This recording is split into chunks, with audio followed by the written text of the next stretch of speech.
Alors bravo, bravo messieurs, bravo, vous nous avez régalé, chapeau bas.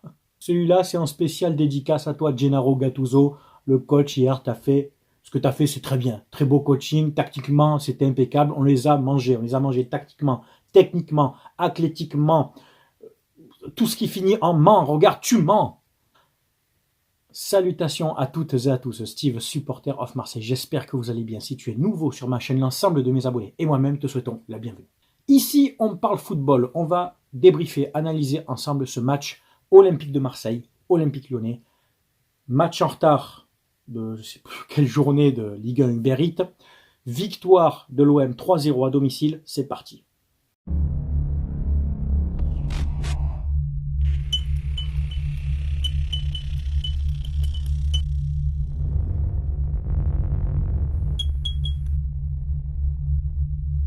Alors, tout d'abord, on va féliciter, bien entendu, tu le sais avec moi, comme depuis le début de ma chaîne, les supporters, les ultras qui étaient au stade présents hier soir, malgré qu'il faisait quand même assez froid, que c'était un match reporté, donc il y avait quand même beaucoup de monde. C'était pas guichet fermé, si je dis pas de bêtises, 57, 58 000, je pense, ils y étaient. Il y avait des tifos, notamment au virage sud, et il y avait aussi des messages au virage nord par rapport, je te les mets ici, aux interdictions de déplacement des supporters en France.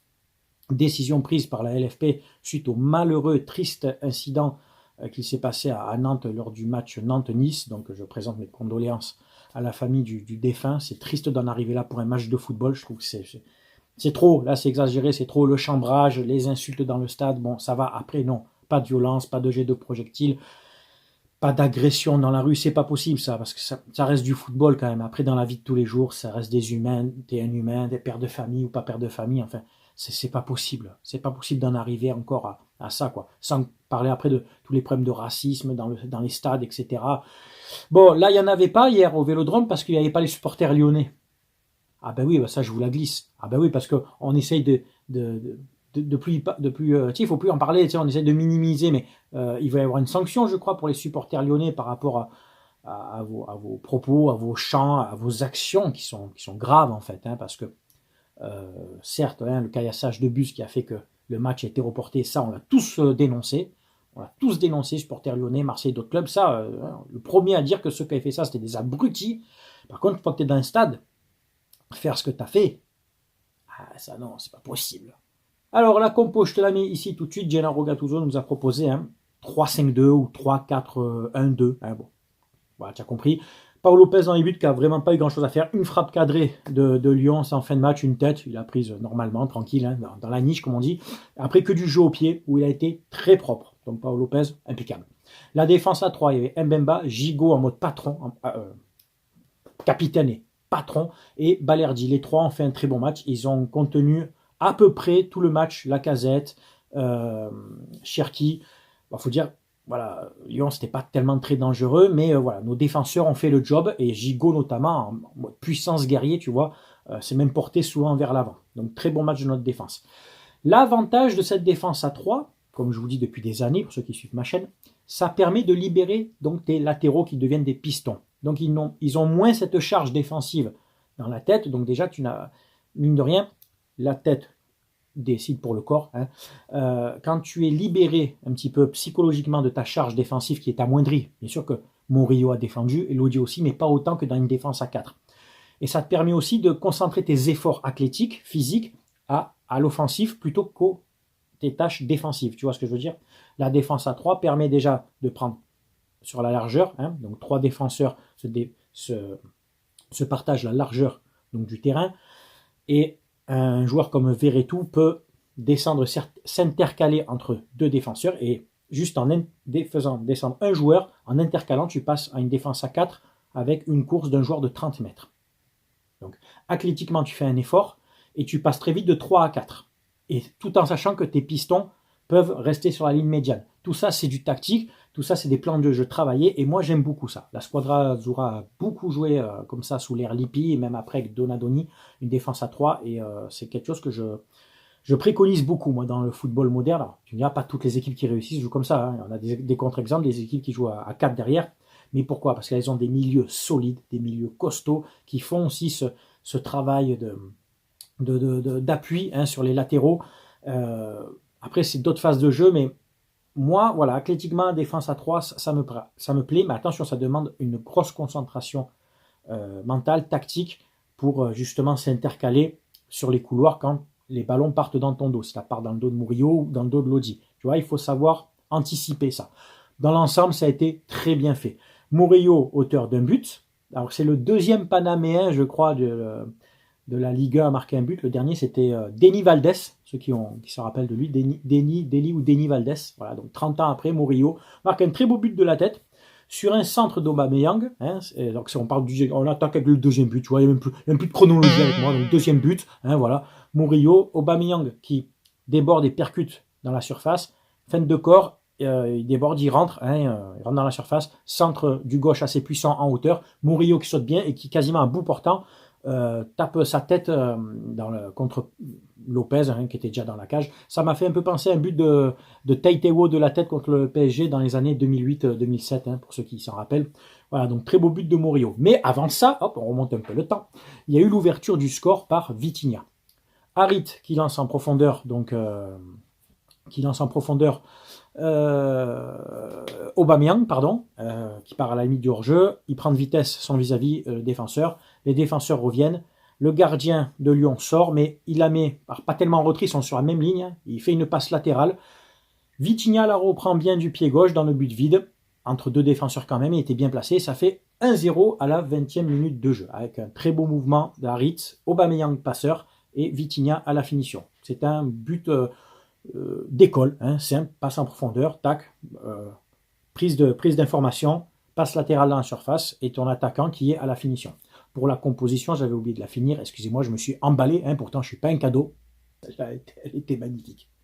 Unai et Verretou au milieu de terrain et les joueurs offensifs, donc on avait Harit en 10 et Vitinha et Aubameyang devant.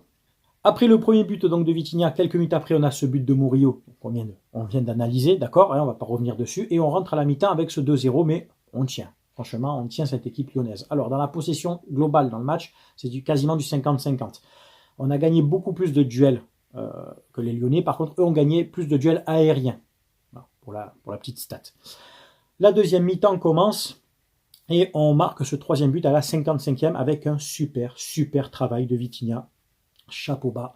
Un ballon dans la profondeur, il rentre dans la surface, il est au duel à l'épaule avec le défenseur lyonnais, je crois que c'est Lovren, tu me reprendras si c'est pas ça.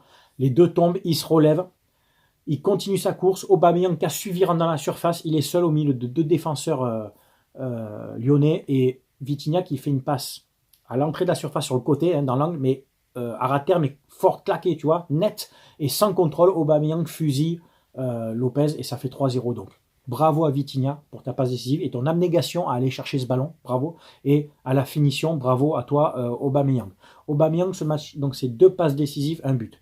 Sur les 3 derniers matchs, ça fait beaucoup de buts, beaucoup de passes décisives, c'est très bien. Alors, attention, je ne retourne pas ma veste parce que pendant des semaines, j'ai tapé dessus, à juste titre.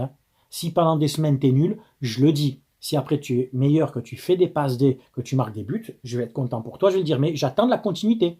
Maintenant, c'est bien, tu as fait une très belle semaine, Aubameyang. Chapeau, je suis le premier à le dire, chapeau. C'est pas pour autant que je vais dire tout ce que j'ai dit avant, je ne le pensais pas. Pendant des mois, tu as été nul. Là, tu as fait une très belle semaine. 3 matchs à domicile, 3 victoires. Là, il n'y a rien à dire. Aubameyang qui aurait pu être buteur aussi, mais de toute façon, il était hors jeu quand il a ce ballon en profondeur. Il élimine le gardien, mais il frappe dans le petit filet. Après, on a un but refusé de Vitinha aussi sur une main de Gigot, donc un centre dans la surface. Gigot qui passe devant son défenseur, qui veut mettre une tête plongeante, mais il prend de la main, c'est dommage parce que sinon Vitinha a marqué. Et il y a eu des remplacements, et donc Nadir qui est rentré, qui a remplacé donc Vitinha, aurait pu être buteur avec une très belle frappe enroulée pied gauche dans la surface en toute fin de match, qui contourne les défenseurs, qui bat Lopez, mais qui tape le poteau sortant. Sinon, ça aurait fait 4-0, ça aurait été mérité. Dans l'ensemble du match, ça aurait été mérité. On les a éteints, on les a vraiment étouffés, enterrés. Là, ils sont derniers avec 7 points. Ça continue de creuser. Bientôt, ils trouvent du pétrole. Donc, les changements, il y en a eu. Vitinha est sorti sur les ovations, remplacé par Nadir, on vient de le dire. Aubameyang, sorti sur les ovations, remplacé par Sarr, que j'ai trouvé un peu plus discret. Bon, il a quand même essayé, il a proposé, il a fait des courses. Voilà, il est pas resté caché. Gay, la rentrée de Gay a fait plaisir à tout le monde, a remplacé Unai, si je dis pas de bêtises, c'est ça. Et donc, on a eu aussi la rentrée de Klose qui a remplacé Lodi qui était complètement cuit. Voilà. Donc, dans l'ensemble, c'était un très bon match. Les statistiques, 12 frappes pour nous, 5 cadrés, 3 buts. Donc, dans les frappes cadrées, il y a aussi la frappe sur le poteau. Et puis, il y a dû avoir une autre tête ou une autre frappe cadrée. Voilà, donc on a été efficace. On peut dire qu'on a été efficace. On est 8e avec 20 points en 14 matchs. Bien entendu, dans la moyenne des 2 points par match, on n'est pas bon. On devrait avoir 28 points. Avec 28 points, on serait sur le podium. C'est ce que je vous dis tout le temps. Maintiens-toi à 2 points par match, tu es sur le podium. Ou pas très loin. Il va falloir faire une série qu'on a commencé contre Rennes, qu'on a enchaîné là contre Lyon. Il reste 3 matchs. Lorient, Clermont, qui sont tous les deux avant-dernier et avant-avant-dernier. Hein, et après Montpellier.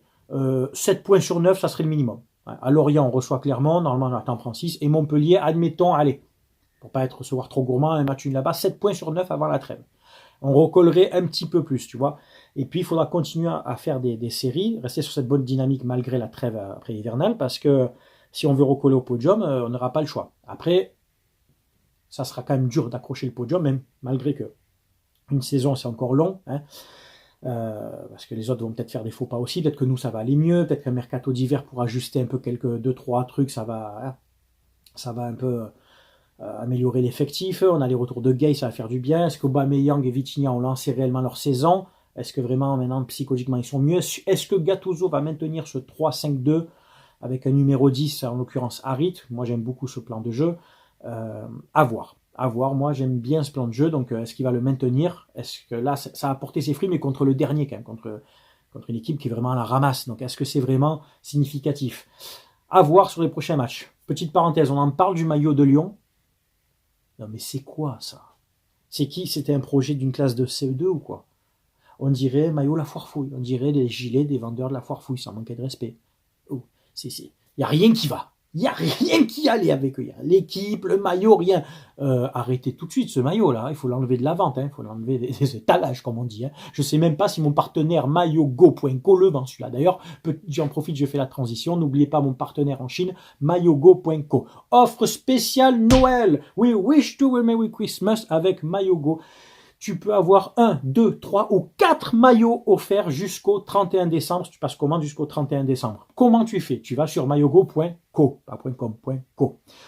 Tu choisis ton panier, des maillots, des vestes de survêtement comme celle-là, Italia, des maillots Italia, t'as vu, je me mets bien, hein. Des maillots vintage, des maillots récents, tout club, nation, tu trouveras tout, hommes, femmes, enfants. À partir de 59 € d'achat, tu as un maillot offert. À partir de 99 € d'achat, tu as 2 maillots offerts. À partir de 149 € d'achat, tu as 3 maillots offerts. À partir de 189 € d'achat, tu as 4 maillots offerts. Les maillots offerts sont, je le répète encore, que sur des maillots de la saison 2023-2024. Club ou nation, tout ce que tu veux, mais 2023-2024.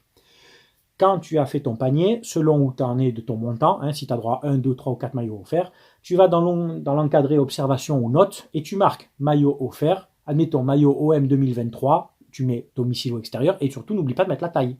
Pour chaque maillot, tu mets le maillot de l'équipe, le domicile extérieur ou le third, et la taille, d'accord? N'oublie pas, voilà.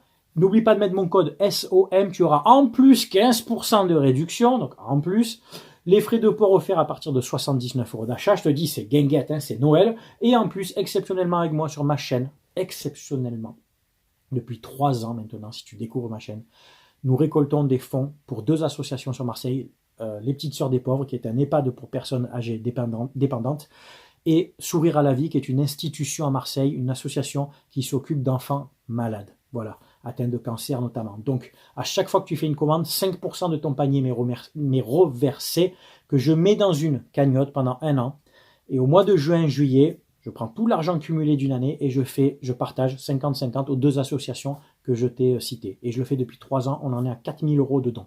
Donc voilà, on continue. Donc, tu as 15% des maillots offerts et en plus 5% de ton panier va pour 2 associations qui aident des personnes âgées et des enfants malades. Voilà, je ne peux pas te dire mieux, tu vois. Écoutez, c'est tout pour ce débrief. J'espère qu'il vous a plu. C'est bien entendu à vous de commenter, de donner votre avis. Si tu es supporter de Marseille, de Lyon ou d'une autre équipe, tu sais que moi, on respecte toujours, bien entendu, les avis de chacun. C'était Steve, supporter of Marseille. Portez-vous bien. À très bientôt. Ciao, ciao tout le monde.